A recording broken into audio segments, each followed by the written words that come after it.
Bonjour, mesdames et messieurs, bienvenue à l'émission À votre service. Une émission très chargée aujourd'hui. Nous recevons en premier lieu Mme Cathy Martin, directrice générale de Rêve d'automne. Elle est accompagnée de M. Jean-Pierre Champagne, qui lui est responsable des bénévoles à Rêve d'automne, et ils vont venir nous parler de la 26e édition de ce festival de peinture très populaire dans la province. Nous recevons également M. Martin Vallière, qui lui est coordonnateur des cercles d'emprunt, qui va venir un petit peu nous expliquer qu'est-ce que ça fait dans la vie un cercle d'emprunt et qu'est-ce que ça mange, façon de parler. Enfin, en tout dernier lieu, M. Serge Gauthier, qui est le président de la Société d'histoire de Charlevoix, et il est accompagné de M. Pascal Huot, qui lui est ethnologue et plus particulièrement ethnologue de terrain, qui va venir nous parler du livre qui vient tout juste d'être lancé au mois d'août. Alors, comme vous pouvez voir, c'est une émission qui s'avère des plus intéressantes et de ce pas, nous allons les rencontrer. Bonne émission!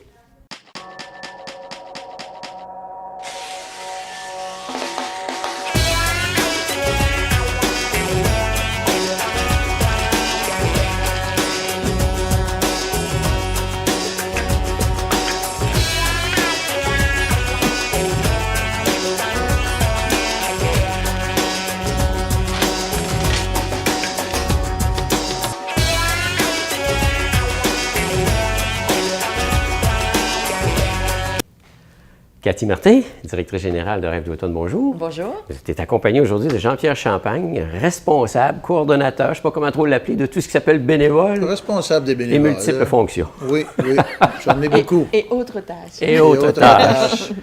26e édition, ça passe vite.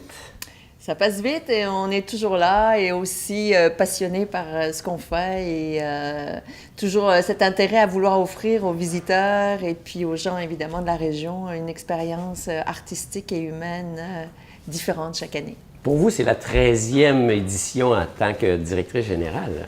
Oui. Toujours nerveuse quand même, malgré tout ça avec l'expérience?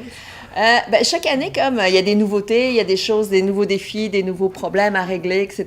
Donc, en fait, c'est toujours, rien n'est jamais acquis.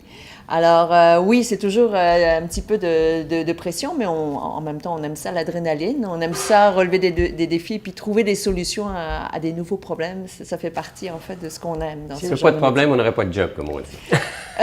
Des fois, j'avouerais qu'un petit mi-temps, ce serait bien au niveau des problèmes. Une petite pause. Juste prendre le temps de respirer par le nez, comme on dit. C'est ça. Parlant de problèmes, on a Jean-Pierre qui s'occupe effectivement... Qui en est un bon problème. Il me semble que c'est durement enchaîné. Ça, non, mais de fait, comme tout événement majeur, on fonctionne avec plusieurs bénévoles. Ah, le bénévole. Puis Rêve d'automne, je pense que c'est une centaine de bénévoles que vous avez besoin annuellement pour pouvoir opérer l'événement. Donc, d'une année à l'autre, il y en a qui viennent, il y en a qui partent. On a nos fidèles bénévoles qui reviennent presque tous les années. Moi, ça fait ma 6e année. Là. Puis je pourrais dire, il y en a qui reviennent, qui ont hâte de revenir parce qu'ils vivent, premièrement, quelque chose de plaisant. Ils rencontrent plein de monde, des touristes de Montréal, de partout. Et c'est sûr qu'on en recrute tout le temps. Moi, je suis toujours en mode à l'année de recrutement, ça fait que j'en parle à tout le monde. Puis quand je parle de recrutement, mais je parle de... C'est sûr, quand j'explique ça un peu, qu'est-ce que c'est le bénévolat, il y en a qui pensent que c'est beaucoup, mais tu n'es pas obligé de donner une journée complète ou une semaine. On prend du monde qui vient de faire un avant-midi, un après-midi. Ben oui, c'est ça. Puis il y en a de tous les âges. C'est pour ça qu'un coordonnateur, il est capable de coordonner tout ça. Ben c'est pas mal ce que j'ai à faire. Et il le fait très bien. Ouais, être capable de jumeler puis de savoir quand que j'ai mon personnel avec moi. Puis c'est quand même quelque chose, mais ça se fait d'une façon plaisante. Est-ce qu'il y a des besoins spécifiques cette année? Bien, spécifique, non. D'une année à l'autre. Là, cette année, qu'est-ce qu'on a de nouveau, qu'on peut dire? Là, c'est qu'on a le jardin de François, qui est à l'hôtel Germain, en fait, de l'hôtel Germain. Fait qu'on va avoir une journée qu'on va avoir peut-être 2 bénévoles qui vont être là. Un bel environnement pour aller faire du bénévolat, quoi. Exactement. C'est ça. Fait que moi, qu'est-ce que ça comprend, le bénévolat, en général? C'est que les postes qui sont avec Rêve d'automne, c'est des postes d'accueil, d'information, de s'amuser, de donner des informations aux clients qui sont là, puis des diriger dans toutes les activités qu'on va avoir durant le festival. Parce que le festival, il faut le dire, c'est du 23 septembre au 2 octobre. Exact. C'est sur 2 gros week-ends, incluant la semaine entre les deux.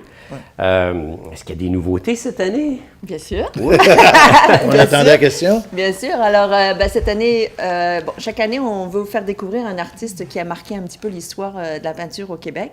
Cette année, ça va être André Biellaire. Ici, à Baie-Saint-Paul, on peut voir son buste en bronze devant l'église. Okay. Donc, ça va être un moyen d'en apprendre un petit peu davantage, parce qu'André Biellaire, c'est pas forcément un artiste qu'on connaît. J'allais vous demander, qui est-il? D'où vient-il? Qu'a-t-il fait? Mais là, déjà, il y a un buste. Je suis ignorant, je l'avoue. Alors, la bonne nouvelle, c'est qu'on va en apprendre tous un petit peu plus. Alors, par le biais, en fait, d'une conférence, son petit-fils, Philippe Bylock, va venir donc nous présenter finalement un documentaire qu'il a fait sur son grand-père. Okay. Parce que Philippe Bylock produit donc des films documentaires. Donc, il va être présent avec nous et puis il va pouvoir un petit peu nous expliquer le parcours de son grand-père. On va avoir une exposition des œuvres d'André Biellaire. André Biellaire est venu peindre régulièrement dans Charlevoix. Donc, on va avoir une exposition c'est surtout des croquis qui vont être exposés pendant toute la durée de l'événement à l'Hôtel Le Germain. Donc, on va pouvoir vraiment voir des paysages qu'il a croqués dans les années 20 dans Charlevoix. Donc, alors, c'est peut-être passablement différent. Les montagnes sont toujours les montagnes, mais l'habitat comme tel est très, très différent à ce moment-là. Exactement. Et nous avons produit donc, comme de façon habituelle, donc une photolithographie d'une œuvre de M. André Biellaire. On a fait un petit sondage autour de nous, et puis c'est l'œuvre Les Éboulements qui a remporté finalement le vote du public, on va dire. Donc c'est une très belle œuvre qui a été réalisée aux Éboulements. Donc on invite déjà les gens à se porter acquéreurs de cette photolithographie d'André Biellaire. On peut se la procurer à quel coût? Alors, c'est 50 $. Nous, on a des coûts très on conserve toujours donc, c'est très les abordable. prix. Oui, on veut que les gens puissent y avoir accès. Puis, en même temps, c'est sûr que pour nous, c'est une importante source de revenus. Donc, l'œuvre, on peut se la procurer pendant l'événement, évidemment, à Place Rêve d'Automne, mais dès aujourd'hui, au bureau de Rêve d'Automne, qui est donc aux 3 rue Sainte-Anne. Au deuxième étage. Au deuxième étage. Entrée arrière. Exactement, par la cour arrière. Et puis, les gens peuvent nous appeler par téléphone, etc. On va les guider pour l'achat de cette photolithographie. Super. Ça, c'est l'artiste et c'est effectivement une certaine nouveauté parce qu'à chaque année, c'est un nouvel artiste. Mais Jean-Pierre mentionnait qu'il y a aussi le jardin de François, des petites franciscaines de Marie, qui cette année est mise à l'honneur. Ouais. Exactement. Ben, c'est une occasion, parce qu'évidemment, nous, l'équipe de Rêve d'Automne, on travaille beaucoup en collaboration avec le milieu. Et donc, on a eu une rencontre avec Joanne au niveau des petites franciscaines de Marie. Et l'idée est venue de quelle manière on pouvait collaborer entre un événement artistique et les jardins de François, qui sont évidemment en l'honneur du patron, finalement, des petites franciscaines. Donc, il a fallu trouver un lien entre les deux. Puis le lien s'est fait par le fait que, ça aussi, je l'ai appris, j'adore ça, dans mon métier, j'apprends plein de choses, c'est que dans une des prières de Saint François, donc Saint François avait beaucoup de valeurs, il aimait beaucoup tout ce qui était éléments, feu, eau, terre, ciel, astre, faune, règne animal. Donc on s'est dit, pourquoi pas aller chercher ces thèmes-là et puis le proposer à des artistes de la région. Donc on va avoir 5 artistes qui vont venir créer en direct une œuvre sur une de ces thématiques. Donc, chacun va choisir sa thématique. Directement du jardin de François. Directement inspiré dans le jardin de François. Donc, les gens vont pouvoir venir miser, c'est un encamp silencieux. OK. Ils vont pouvoir miser sur ces œuvres qui vont se réaliser devant eux. Les artistes vont, parallèlement à ça, avoir une autre œuvre déjà complétée. Donc, les gens vont pouvoir aussi découvrir le talent de l'artiste qui va être en place. Donc, c'est une journée où on va pouvoir avoir, comme tu le disais, un espace vraiment relax au Jardin de François parce que c'est magnifique, c'est un endroit extraordinaire. Oui, et tout ça associé vraiment avec une activité artistique. Ah, mais ça ne lâche pas, donc. Mais de fait, il y a des incontournables aussi. Le lancement avec le concours national. C'est ça, la 13e année du concours national. Donc encore cette année, il va y avoir des surprises, des nouveaux artistes qu'on n'a jamais vus. 125 artistes. Oui, 235 œuvres présentées aux membres du jury. C'est majeur. Donc, oui. Le concours est toujours très populaire et puis c'est vraiment une façon aussi d'aller chercher des artistes dont on n'avait jamais entendu parler. Est-ce que plusieurs, d'une année à l'autre, participent au concours, tiens, j'ai pas gagné l'an dernier, je me réessaie ou ouais? Oui, ben on encourage les artistes à le faire et puis ça prend beaucoup d'humilité aussi pour un artiste de se dire, bon, j'ai pas été choisi, mais je vais me représenter parce qu'on leur explique bien que ça remet absolument pas en question leur talent. Mais sur 235 œuvres, le jury a la lourde tâche d'en choisir 20. Okay. Donc on s'entend que... Et en effet, il y en a qui persévèrent et puis à un moment donné, ils se retrouvent dans les finalistes. Les jurys, là, c'est pas n'importe qui est sur le jury, là. Non, bien sûr. Non, c'est on des va aller gens chercher compétents là-dedans. Oui, absolument. Des gens qui sont vraiment en lien avec les arts, qui ont vraiment les compétences, absolument, oui. L'an dernier, c'était le 25e. Il y avait un gros événement, mais une grosse décision parce que vous vous êtes installé sur le stationnement de la fabrique, donc directement à côté de l'église. On revient avec la même formule? Bien, en effet, l'année dernière, ça a été vraiment comme une espèce de challenge, parce qu'évidemment, un événement qui a 25 ans, il faut renouveler, il faut amener une dynamique, donc ça, c'est toujours un grand défi pour nous. Puis de recentraliser un petit peu nos activités, ben, on s'est dit on va optimiser aussi nos forces, parce qu'on a une centaine de bénévoles, bien sûr, mais je veux dire, on reste une petite équipe. Et c'était une façon aussi de rechanger un petit peu la dynamique et l'ambiance. Alors, on a pris ce pari-là. Et on doit dire qu'on a évidemment recueilli bien des témoignages de personnes. Et puis, certains étaient très frileux au départ, de dire, ben là, on a l'habitude. Et puis les plus sceptiques sont venus, certains sont venus nous voir et nous ont dit, c'est vraiment le fun de pouvoir avoir tout au même endroit. Puis ça amène une synergie particulière. Et puis même les artistes aussi, ils ont dit, ah oui, on aimait ça la rue Saint-Joseph, mais on aime ça aussi, être à proximité comme ça. Puis pour les bénévoles aussi, c'est moins éparpillé un petit peu partout. C'est moins il y a plus une chimie qui s'installe. Oui, c'est ça. C'est moins de gestion aussi pour moi. Parce que sur Saint-Jean-Baptiste, il y avait beaucoup de postes d'entrée quand même à gérer.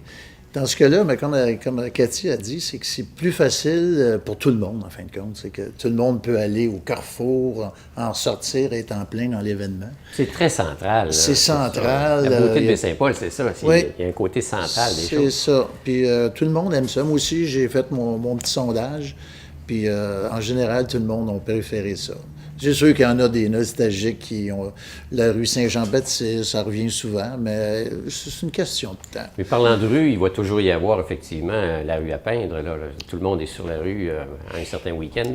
Bien, c'est-à-dire que l'activité La rue à peindre, nous avons conservé le nom La rue à peindre parce que les gens la connaissent, mais cette activité qui était sur la rue Saint-Joseph va être à nouveau sur la place Rêve d'automne comme l'année dernière. Donc, les 24 artistes vont être placés sous les arbres, juste à côté du carrefour. C'est intéressant comme emplacement aussi. Absolument. Ça a amené comme une espèce de dynamique parce que souvent, les artistes, il fallait aller à l'autre bout de la rue, revenir, etc. Donc là, le décor a changé, mais la proximité des artistes entre eux fait que les acheteurs, les gens qui s'intéressent aux artistes ont trouvé ça très convivial. Ouais. Un festival comme ça, de couleurs, de peinture, c'est de l'organisation, mais il y a des coûts attachés à ça. Il y a quand même un petit prix d'entrée qui est minime, c'est juste pour le principe pratiquement. Là. C'est ça, on est gênant. Qu'est-ce qu'on demande si on est gênant? Tiens, veux-tu en parler?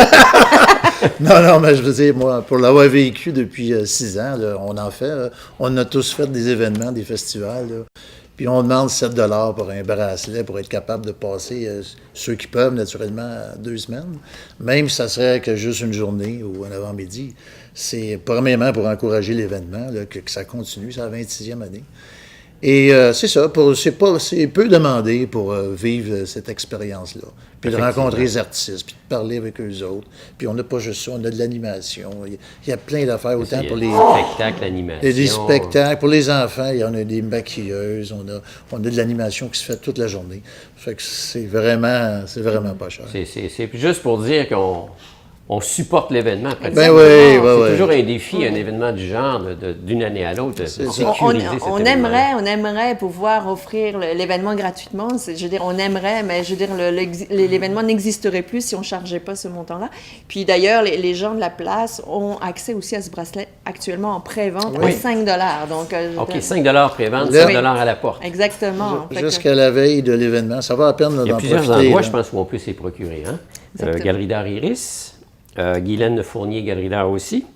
Au IGA, bien sûr, quand on va faire son épicerie, pourquoi pas. L'accommodation Baie-Saint-Paul, ici au centre-ville. Au Carrefour culturel Paul Médéric, bien sûr. Au Musée d'art contemporain. Et à la bibliothèque et la maison, la boutique Butterfly. Oui. Et voilà, donc ça, c'est... On remercie d'ailleurs ces collaborateurs qui nous aident justement Oui. à promouvoir l'événement de Il n'y a cette pas de manière-là. raison d'échapper, parce que j'ai oublié, là, à Non. proximité, il y a une place où c'est les procurer. Absolument, absolument. Dites-moi, dans cet événement-là, il y a une artiste aussi qui produit une œuvre, qui est un encant silencieux, qui est une artiste locale. Alors c'est ça, toujours dans la démarche où on essaye de trouver des moyens créatifs pour faire un petit peu plus d'argent parce qu'évidemment, on court toujours après les subventions, les commandites et puis on sait que ça coupe partout. Donc, notre souci est de toujours préserver l'événement Rêve d'automne qui est tellement important pour la région au niveau des retombées économiques. Et on a fait cette année un appel aux artistes en disant, on est en recherche de financement. Comment est-ce que vous pourriez nous aider? Et on a eu vraiment un très beau retour. Donc, on a entre autres Elsa Beaujoli qui nous a proposé une œuvre, qui nous a offert une œuvre. Cette œuvre-là va être exposée à partir d'aujourd'hui au Carrefour culturel Paul Médéric et va faire l'objet d'un encant silencieux. Donc, tout le monde va pouvoir venir miser sur cette œuvre-là. Les profits reviennent à Rêve d'automne et donc cette œuvre-là va être en place jusqu'à la fin de l'événement. Bon. Donc, c'est un merveilleux moyen pour nous d'aider au financement, exactement. de l'événement. Et dans cette même lignée, 6 autres artistes ont dit, nous aussi, on veut aider Rêve d'automne. Et puis, pour cela, on a organisé un tirage. Ah. Alors, je sais que ça va partir très vite, là, donc j'encourage les gens à venir acheter un billet de tirage très rapidement. Donc, on a 6 artistes qui nous ont proposé 6 merveilleuses œuvres. C'est vraiment, si vous voulez une œuvre, là, il y a 1000 billets. OK. Donc, c'est limité, c'est une chance sur 1000 minimum. Oui. Les billets sont à 10 $, okay. Donc c'est accessible à bien du monde. Et les œuvres, c'est des œuvres magnifiques. On a eu, Umberto Pinochet nous a donné une grande œuvre de l'accalmie. Elle est magnifique, donc d'une valeur de 4000 $. On a Michel Boisvert qui nous a offert une œuvre. On a Madame Capelier des Éboulements qui nous a offert une œuvre. On a Henriette Gagnon. On a Jean-François Racine et on a Lucie Maximin, donc des œuvres magnifiques. Et d'artistes de renommée. Absolument. Donc, on remercie les artistes pour gênant, si tu le gagnes, je l'accroche dans mon... c'est ça. Et pour le prix, surtout. Oui, là, c'est ça. Fait que pareil, les billets de tirage vont être disponibles pendant tout l'événement, mais dès à présent, au bureau de Rêve d'automne et un peu partout. Et un petit peu partout, dans différents endroits. À chaque année, il y a un pays invité. Cette année, c'est la Chine. Oui. Alors, c'est ça. L'année dernière, on s'est fait approcher en fait par le consulat de la Chine à Montréal, ainsi qu'une association France-Canada. Donc, ils ont entendu parler de notre événement. Ils nous ont approchés puis ils ont dit, aimeriez-vous faire un échange avec la Chine? À date, évidemment, parce qu'on n'a jamais eu d'échange avec la Chine, on en a eu avec le Japon il y a quelques années, mais là, c'est la Chine. Ça fait qu'on s'est dit, oui, les artistes chinois sont des extraordinaires peintres aussi. Et en effet, il y a une délégation de 5 artistes chinois qui prennent l'avion, qui s'en viennent à Baie-Saint-Paul. Directement de la Chine. Directement de la Chine. Et c'est des artistes qui font partie d'un institut de peinture traditionnelle chinoise. Donc, ils ont été sélectionnés pour venir spécifiquement à notre événement. Wow. Et le retour, la réciproque va se faire, c'est-à-dire que nos artistes vont aller en Chine en 2017, représenter donc Baie-Saint-Paul, le Québec, le Canada, à Nanjing, donc en 2017. C'est une belle nouveauté, ça en soi. C'est un bel échange, c'est une belle initiative. En plus, c'est eux qui vous ont approchés. Exactement. Puis d'ailleurs, en parlant de bénévolat, là, ça c'est une petite demande spéciale. On ne sait pas, on a tellement de talents à Baie-Saint-Paul, mais si jamais quelqu'un à Baie-Saint-Paul avait des talents, parlait le mandarin. Parce que les artistes qui s'en viennent ne parlent ni français ni anglais. Donc, il n'y a pas des nouveaux propriétaires à locaux d'une auberge qui sont chinois maintenant, peut-être qu'ils pourraient être disponibles. Je ne sais pas. On a fait des demandes. En tout cas, on a approché beaucoup de personnes. Mais non, c'est vrai que c'est une bonne demande à faire. Ça, si jamais il y a quelqu'un qui connaît quelqu'un qui serait dans la région, là, ça serait précis. Ouais. Alors, on répète les dates du 23 septembre au 2 octobre, inclusivement, bien sûr. Ouais. 2 gros week-ends. Bien sûr, pendant la semaine, les artistes sont toujours présents aussi. Donc, ce n'est pas les activités qui manquent. Le beau temps va-t-il être là? Absolument. Toujours. Absolument. Toujours. Préparez vos crèmes solaires. OK, oui, parce que de plus en plus, l'été se prolonge. Et les couleurs vont être au rendez-vous également. Oui, je pense que ça va être une très belle édition. En tout cas, on travaille fort pour que ça le soit. Et puis, évidemment, on a hâte d'accueillir tout le monde sur notre site activité. Oui. Cathy Martin, merci beaucoup. Jean-Pierre Champagne, j'aurais peut-être un dernier message, j'ai quelques secondes. Si jamais, en cas, ceux qui nous écoutent là, seraient intéressés à venir participer en tant que bénévole, bien, juste donner un petit peu de temps, comme j'ai expliqué tantôt. Bien, moi, si vous voulez me rejoindre, moi, c'est dans le 418-240-0610 ou directement au bureau de Rêve d'Automne. Ça va faire plaisir d'être avec vous pour l'événement. Puis le plaisir est garanti pour ceux qui viennent faire du bénévolat. Automatique, on s'amuse. Absolument. Merci, bonne chance. Merci beaucoup.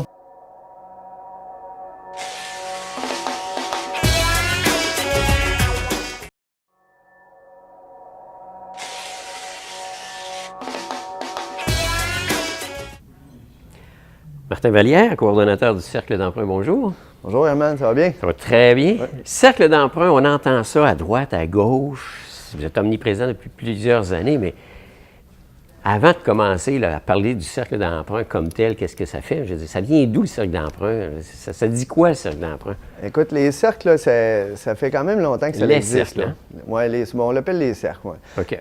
Des fois, on rapetisse un peu le cercle d'emprunt de Charlevoix, on le ramène à les cercles. OK. Ça fait longtemps que ça existe. Ça avait été mis en place, là, à la base, c'était en 1998. T'sais. Ça avait été mis en place par Huguette Marin, qui était à l'époque au CLD de la MRC de Charlevoix-Est, puis Nancy Chabot, là, ici, là, du côté là, de Charlevoix. Et puis, elle travaillait dans les CLD et puis avait commencé cette initiative-là de microcrédit, qu'on peut appeler, là, qui est avec l'approche sur les formations. Et puis, à un moment donné, dans l'histoire, bien, ils ont approché le Réseau québécois du crédit communautaire, qui, eux aussi, là, avaient commencé là, à former ce réseau-là un peu dans les mêmes années, si on veut. Mais là, les années ont passé. Et puis, pour adhérer au RQCC, on va l'appeler, il fallait être une entreprise, là, un organisme à part entière. Donc, ils ont créé l'OBNL, là, qui ont appelé... OBNL, qui est un organisme non lucratif. Qui est un, le RQCC, qui est quoi, ça? Ça, c'est le Réseau québécois du crédit communautaire. Dans le fond, nous, on est membre de ce réseau-là. Là. On est plusieurs organismes membres partout au Québec. Donc, les gens qui font le même travail que nous, là, on en retrouve là, un peu partout au Québec. Là. OK. Donc, c'est pas unique à Charlevoix, par le fait même, mais ça s'adresse, ça s'appelle les cercles d'emprunt. Comme vous l'avez mentionné, c'était des microcrédits, mais est-ce que c'est toujours ça? C'est la formule, elle a évolué dans le temps. À un moment donné, il y a eu Annie Girard qui est arrivée là, en 2003, qui, je pourrais dire, Annie, elle a donné toute la couleur puis la structure là, à l'organisation qu'on retrouve là, aujourd'hui. Et puis, dans le fond, on pourrait résumer là, en 3 volets ce qu'on fait. Oui, c'est de l'aide au démarrage d'entreprise. Beaucoup par le biais d'ateliers de formation sur le démarrage. Donc, on a tout le volet formation. Et puis, ensuite de ça, bien, l'accompagnement individuel. On passe beaucoup de temps avec les personnes là, dans leur projet d'affaires, en dehors des ateliers de formation. Puis, le microcrédit, qui est les prêts qu'on peut, on peut offrir là, aux personnes en démarrage ou même des fois là, un petit peu plus loin là, dans l'entreprise. Ouais. Est-ce qu'il est faux de dire que ce qui était initialement le microcrédit qui prenait de l'importance, aujourd'hui, c'est moins important? Parce que dans le fond, c'est pas nécessairement l'objectif principal. Comme tu l'as mentionné, c'est 3 volets. Mais l'aspect crédit, il est là présent, si besoin est, mais sans dire que c'est secondaire, c'est moins important que ça l'était initialement. Bien, c'est sûr que, puis ça fait partie de notre nom, hein, cercle d'emprunt. Hein. On entend même des fois des gens dire « Ah, ben, tu sais, j'ai pas besoin d'un prêt ». Donc, tu sais, ils ne veulent pas nécessairement venir, mais là, on explique les ateliers de formation et puis l'accompagnement. Donc, il y a beaucoup de gens qu'on voit qui ne feront pas nécessairement des prêts.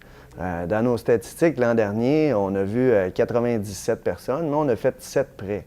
Donc, si on le regarde en ratio de personnes, c'est pas tant de monde que ça qui vont avoir besoin du microcrédit. À peu près 7 si on fait un chiffron. Par contre, ça ne veut pas dire qu'ils ne sont pas financés, ces gens-là. Ça arrive souvent qu'ils vont être quand même financés. Puis, il y a d'autres partenaires dans le milieu qui travaillent aussi en démarrage d'entreprise. Nous, on est partenaire avec pas mal toutes les organisations d'aide. Et puis, des fois, c'est eux qui vont avoir des prêts. Il peut y avoir parfois des subventions. Donc, nous, on va être plus sur le volet de l'accompagnement puis des ateliers de formation. Le financement peut se faire avec d'autres organisations. Où vous situez-vous par rapport à Feu CLD, le SDLE aujourd'hui, la Société de développement local entrepreneurial, d'après, si je me mémoire est bonne? Service. Service, OK. Service Qui, eux aussi, ont une approche de soutien économique, Où est-ce que vous vous situez, vous autres, par rapport à cet organisme-là? Bien, on est très, très près du SDLE. D'ailleurs, nos bureaux on est voisins des agents de développement, donc on est au même endroit. Donc, c'est nos partenaires directs ici à Baie-Saint-Paul. On travaille conjointement, même souvent sur les projets, on travaille avec les agents. On va collaborer là, ensemble, là, même sur l'accompagnement. Et puis, on a la chance d'avoir les ateliers de formation. Donc, même des clients qui vont au SDLE, bien, ils ont cette chance-là, tu sais, de pouvoir là, venir là, aux ateliers de formation des cercles. Parce que c'est donné par des vrais professionnels. Bien, en fait, présentement, c'est Mylène, ma collègue, au cercle, on est deux, il y a moi et Mylène Armstrong.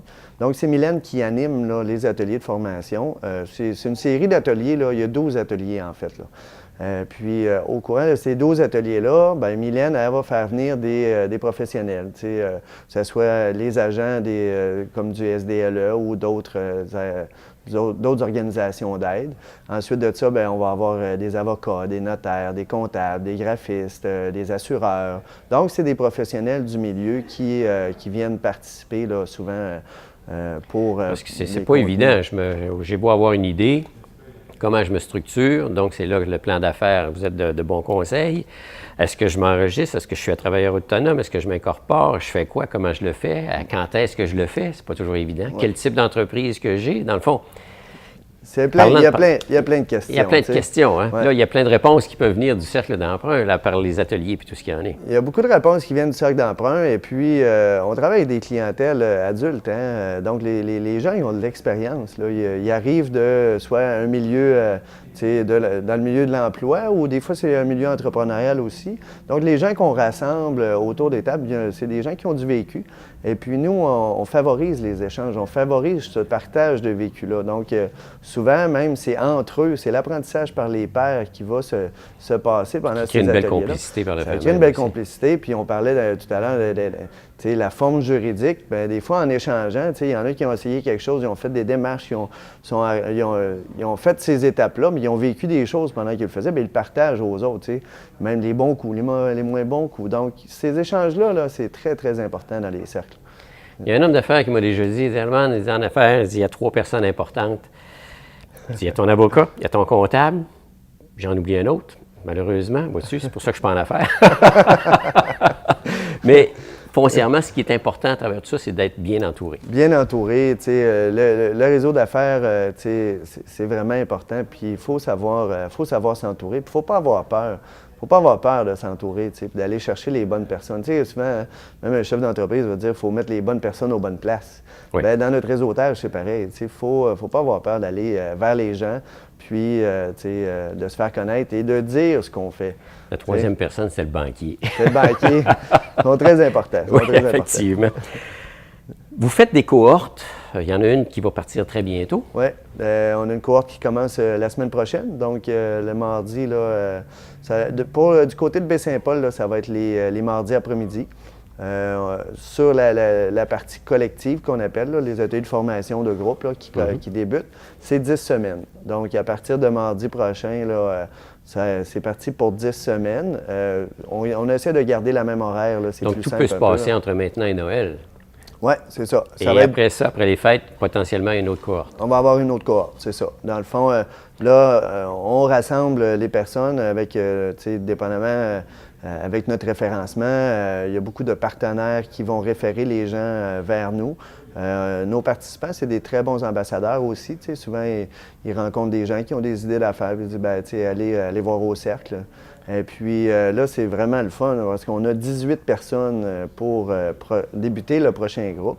Puis juste pour dire, habituellement, si on a 10-12 personnes sur la liste, ça commence à être beaucoup. Puis on finit souvent le groupe là, autour de 8. Mais là, on commence à 18, c'est excellent.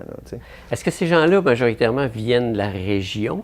Ou bien non, c'est des gens de l'extérieur qui sont venus découvrir la région, puis là, ils se disent, hey, moi, je veux me partir en affaires parce que, bon, on sait que l'emploi est quand même rare ou dû au fait qu'on est plus une région touristique, donc c'est plus saisonnier. Ouais. Est-ce que c'est un besoin qui se fait sentir? On dit, bien là, je pars ma business parce que je vais avoir quelque chose plein temps, quoi. C'est un mélange d'un peu tout ça. Si on commence par des personnes qui arrivent de l'extérieur, effectivement, des fois, les gens vont faire un peu le tour de la région, puis ils vont dire, bon, ben, je trouve peut-être pas l'emploi, tu sais, qui me convient, mais mon projet d'affaires que j'avais déjà en tête peut-être même, bien, c'est peut-être le temps là, de partir, de le créer. Fait que oui, on a des clientèles, des nouveaux arrivants de Charlevoix là, qui viennent là, avec cette idée-là. Les personnes locales aussi qui voient les besoins. On a des besoins dans la collectivité, puis les gens, bien, souvent, ils identifient des besoins et puis, décident là, de combler ces besoins-là. Et puis, il y a aussi bien, les personnes locales qui ont des forces dans certains domaines et puis qui veulent en vivre, qui veulent vivre là, je pense que ça peut être un ébéniste ou des gens qui ont des forces puis qui disent, bon, ben, je vais en faire profiter les autres là, en démarrant mon entreprise puis je vais pouvoir offrir mon produit. Là. Est-ce qu'il y a des coûts quand on s'inscrit à une cohorte? Oui, il y a un gros coût de 20 Gros coût de 20 Ouais. Pour 10 semaines, ça revient pas cher. C'est vraiment pas cher.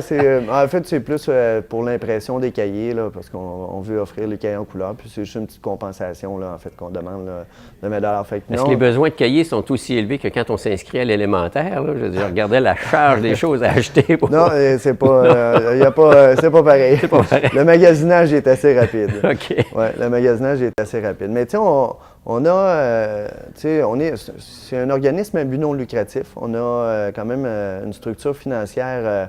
On a du financement qui arrive là, par notre réseau, par le RQCC qu'on parlait tout à l'heure.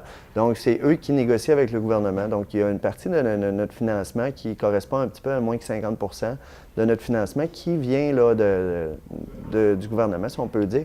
Ensuite de ça, on est financé aussi par la MRC.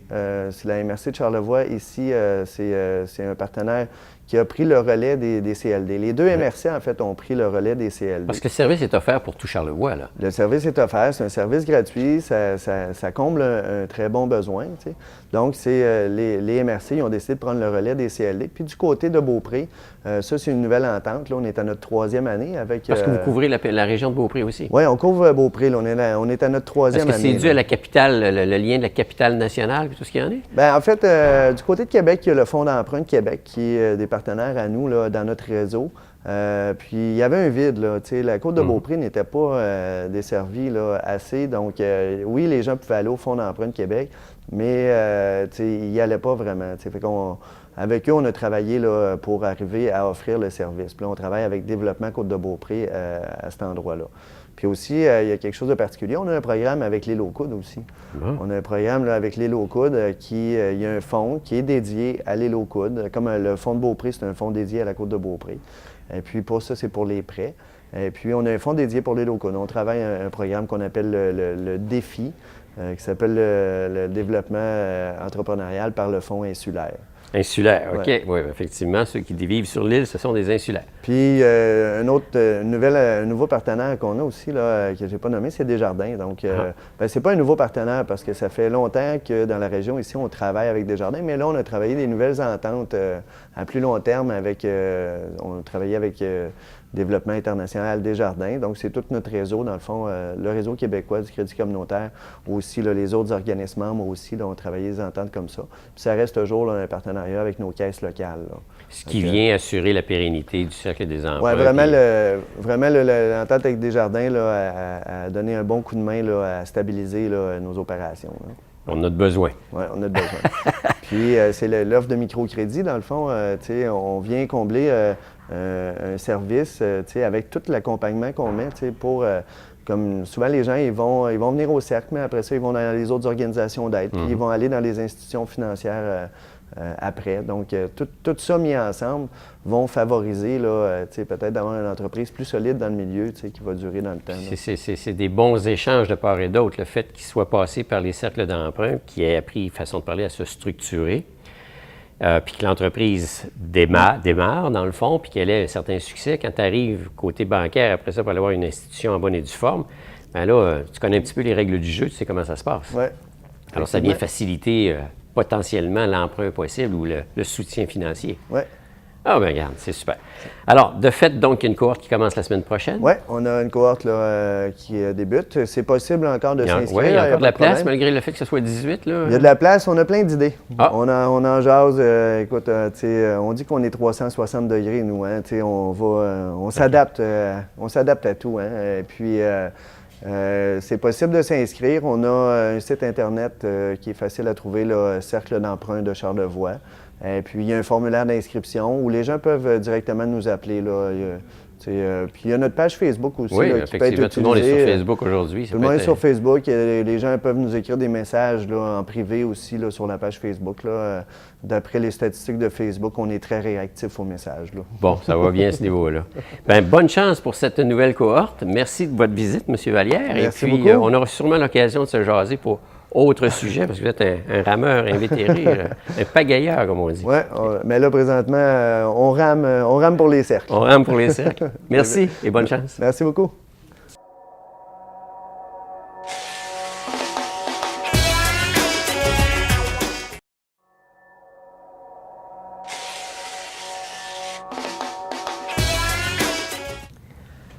Alors, M. Serge Gauthier, président de la Société d'histoire de Charlevoix, bonjour. Vous êtes accompagné par quand même, pas n'importe qui, M. Pascal Huot, qui est ethnologue.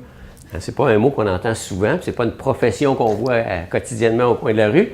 Et vous êtes ce qu'on appelle un ethnologue de terrain, de façon de parler. Bienvenue à l'émission. Bonjour. Je vais commencer par vous, M. Huot.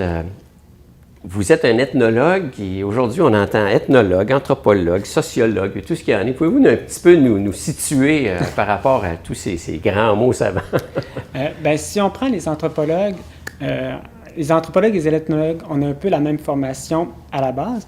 L'anthropologue allait à l'étranger, recueillir de l'information, voir les sociétés, comment ils fonctionnaient, revenir chez eux pour informer, dans le fond, comment fonctionnaient les autres personnes, les autres... Des ethnies, on parle de ça. Oui, c'est ça. Là.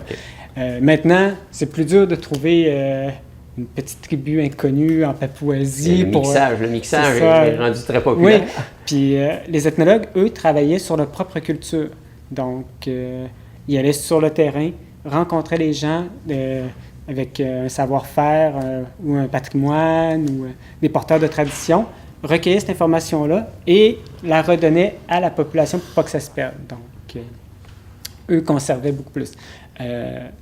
Et maintenant, c'est des vases communicants, les professions s'entremêlent. C'est plus au niveau de la formation où on prend une spécialité que de dire dans le résultat final, dans le concret, quand on travaille, ça devient un mélange. Oui, bien, puis la sociologie, souvent, travaille aussi en macro et en micro-société. Donc, eux travaillaient plus en macro. En ethnologie, on travaille plus en micro.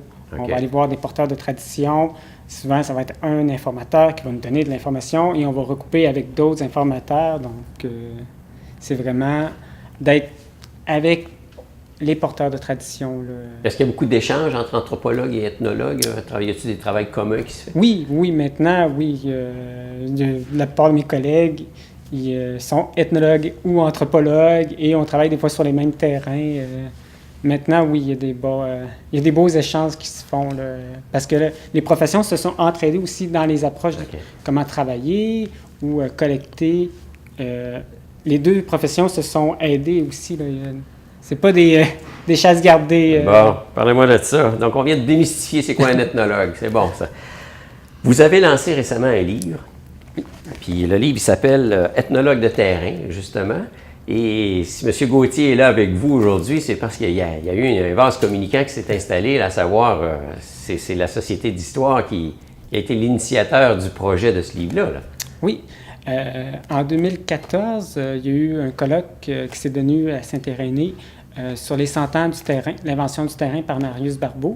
Et les organisateurs du colloque, dont faisait partie M. Gauthier, ont invité des jeunes chercheurs pour voir comment eux considéraient le terrain maintenant. Et j'en faisais partie, j'ai fait ma conférence, et M. Gauthier, après coup, m'a approché, il me dit « Ah, ce serait vraiment intéressant de publier, faire un recueil d'articles. » Comme homme visionnaire, quoi, hein? Oui. Donc, on a fait un recueil de textes de plusieurs articles que j'avais publiés au fil du temps, là, Quelle a été la bougie d'allumage pour vous, M. Gauthier, pour dire, tiens, ça peut être intéressant? Bien, il faut se poser la question à savoir si ces études-là, ethnologie, devenir ethnologue, c'est encore de l'avenir. Alors donc, on s'est posé la question au colloque et je trouvais important que ça puisse continuer. Et donc, Pascal, il y avait déjà plusieurs articles qui étaient parus. Alors donc, il pouvait rassembler ces articles, même s'il est encore assez jeune. Et dans ce temps-là, bon, ça permettait de montrer que le métier d'ethnologue avait une façon de vivre et que lui, bon, en plus, il le finançait par lui-même. Donc, ça, on a trouvé ça très original parce qu'en principe, des chercheurs, ça reste toujours à l'université. Mais maintenant, quand on sait le programme d'ethnologie à l'Université Laval, c'est aboli, en fin de compte. Donc, ils n'auront plus de débouchés nécessairement dans les universités. Qu'est-ce qu'on peut faire? Pascal présentait une formule absolument originale. C'est ça que d'ailleurs, lors du colloque, les gens ont dit, en fin de compte, ils relancent un peu les études de Marius Barbeau à la moderne, et disant, bon, tu vas sur le terrain directement, tu fais tes recherches et en plus, tu trouves un moyen de financer ta recherche. Alors, le livre, en ce sens-là, c'est très dynamique.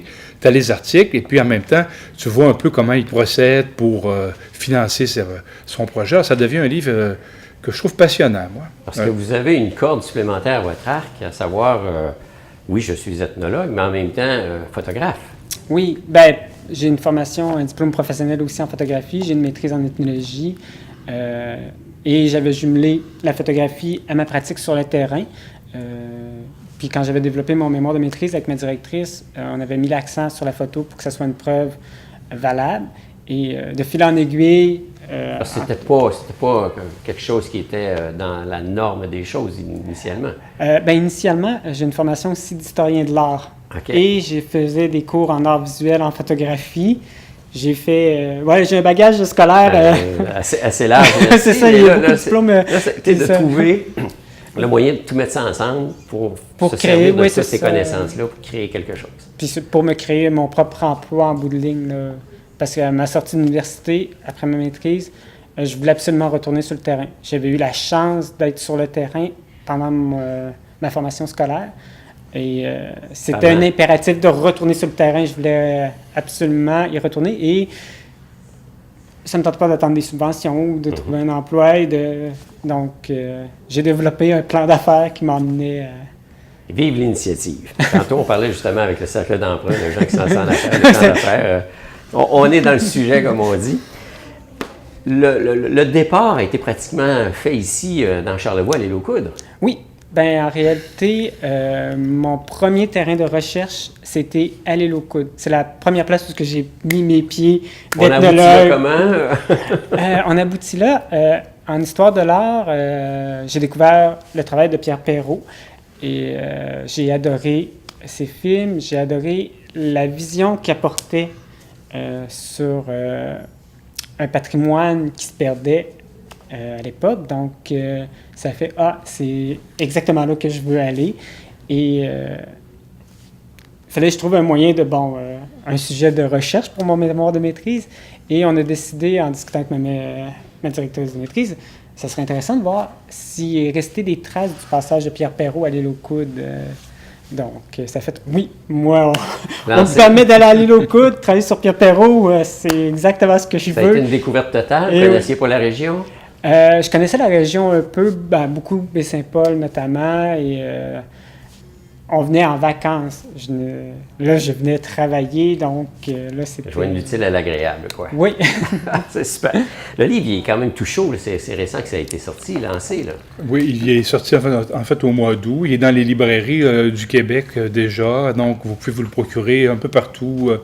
Dans les librairies, il est diffusé largement. Les éditions Charlevoix, on est diffusé par Prologue. Alors donc, maintenant, et aussi on peut l'avoir par la Société d'histoire de Charlevoix sur le site Internet de la Société aussi. Alors, il y a des textes et il y a plusieurs photos. Hein. La preuve est là à l'appui. Alors, c'est qui viennent effectivement appuyer tout ce qui est comme contenu du point de vue de texte. La Société d'histoire, elle est très vivante encore. Puis la preuve... Il y a quelque chose qui se passe du côté de la Malbaie avec la forge oui. Bientôt. Là. On essaie évidemment de relancer notre forge Riverain qui date de 1840 et qui était menacée de démolition. Ça va quand même bien. Cette année, entre autres, depuis le 14 mars, on a pu déjà faire un bon nettoyage avec une corvée qui a permis de nettoyer beaucoup l'édifice. On a remis l'électricité, on a l'eau. Et on a déjà pas mal parti, on a 40 000 $ d'amassés, dont une partie pour l'exposition qui s'appellera Espace Mémoire Louis Riverain, qui sera au premier étage de la Forge. Donc, en fin de semaine, on va lancer notre revue d'histoire de Charlevoix, numéro 84. Numéro 84, hein, c'est Et en couverture, évidemment, c'est une œuvre de Laurent Lafleur, le peintre Laurent Lafleur, qui est bien connu, qui représente la vieille Forge Riverain, témoin de notre histoire. Il y aura un tirage de 500 billets à 20 $, donc qui va permettre un financement de 10 000 $ pour les travaux de la Forge. Et on espère ouvrir à l'été 2017 l'exposition et les bureaux de la Cité d'Histoire au 2e et 3e étage, ça va venir dans la suite. L'artiste, M. Lafleur, va être présent lors du lancement officiel de la Forge, là. Oui, il va être là samedi prochain. La Forge est ouverte samedi, le 17 et le 24, de 9h à 4h l'après-midi. Et Laurent sera là le 17 à 2h, et Pascal aussi d'ailleurs, pour son livre. Alors, toutes les nouveautés de la Société d'Histoire vont être rassemblées dans la Forge. Et on vous invite à venir, évidemment, nombreux, pour voir que ça a déjà avancé pas mal et que cet édifice-là, qui était pratiquement condamné, a beaucoup, beaucoup de vie et beaucoup d'avenir. Quand est-ce qu'on va recommencer à forger dans la forge? On ne forgera peut-être pas, mais on va avoir des instruments qui vont rappeler cette époque-là.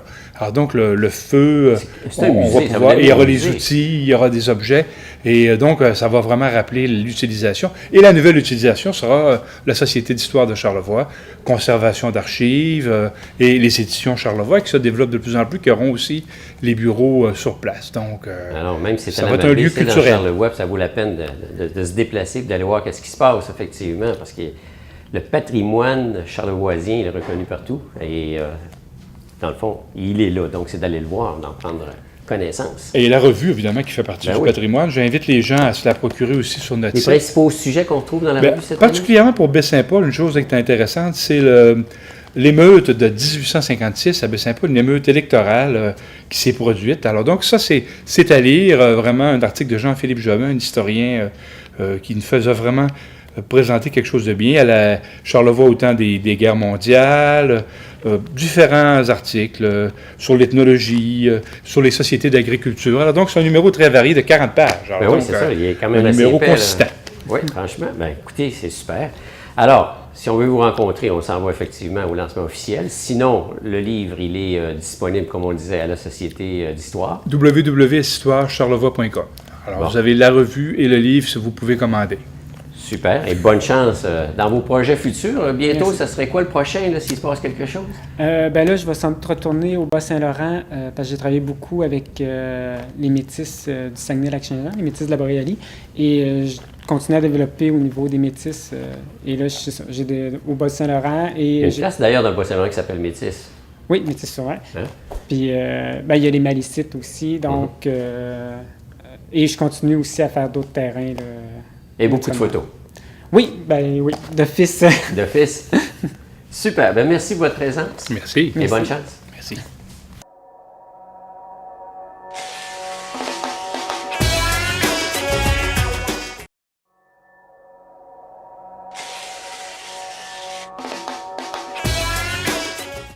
Et voilà, une autre émission à votre service qui s'achève. Merci pour votre présence. Merci à, bien sûr, la bibliothèque René Richard qui nous accueille de semaine en semaine pour l'enregistrement de cette émission.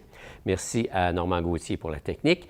Moi, je vous donne rendez-vous la semaine prochaine, même heure, même poste, toujours sur les ondes de TVCO. D'ici là, bonne semaine.